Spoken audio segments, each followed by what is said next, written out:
Colossiens chapitre 1 versets 15 à 23.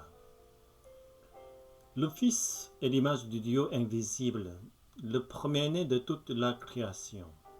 Car en lui ont été créées toutes les choses qui sont dans les cieux et sur la terre, les visibles et les invisibles, trône, dignité, domination, autorité. Tout a été créé par lui et pour lui. Il est avant toutes choses, et toutes choses subsistent en lui. Il est la tête du corps de l'Église. Il est le commencement, le premier-né d'entre les morts, afin d'être en tout le premier. Car Dieu a voulu faire habiter toute plénitude en lui. Il a voulu par lui tout réconcilier avec lui-même, tant ce qui est sur la terre que ce qui est dans les cieux, en faisant la paix par lui, par le sang de sa croix. Et vous, qui étiez autrefois étrangers et ennemis par vos pensées, par vos mauvaises œuvres, il vous a maintenant réconciliés par sa mort dans le corps de sa chair, pour vous faire paraître devant lui saints, sans défaut et sans reproche. Si du moins vous demeurez fondés et inébranlables dans la foi, sans vous détourner de l'espérance de l'Évangile que vous avez entendu, qui a été prêché à toute créature sous le ciel, et dont moi, Paul, j'ai été fait ministre. Réplique parfaite.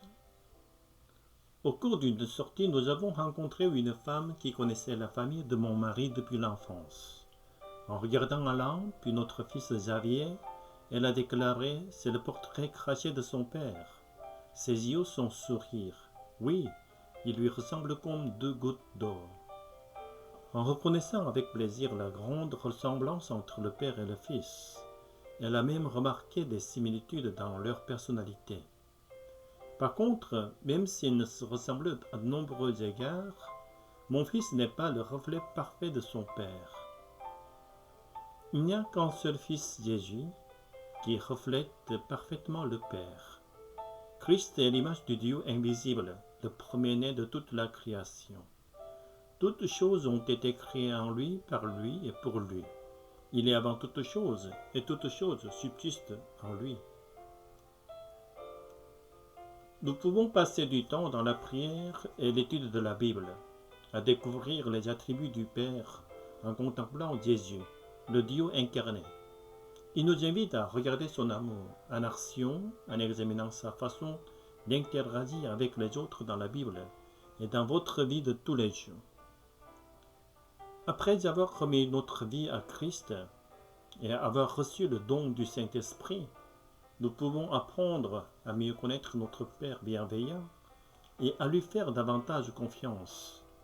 Il nous transforme de sorte que nous reflétions ses attributs en vivant pour lui.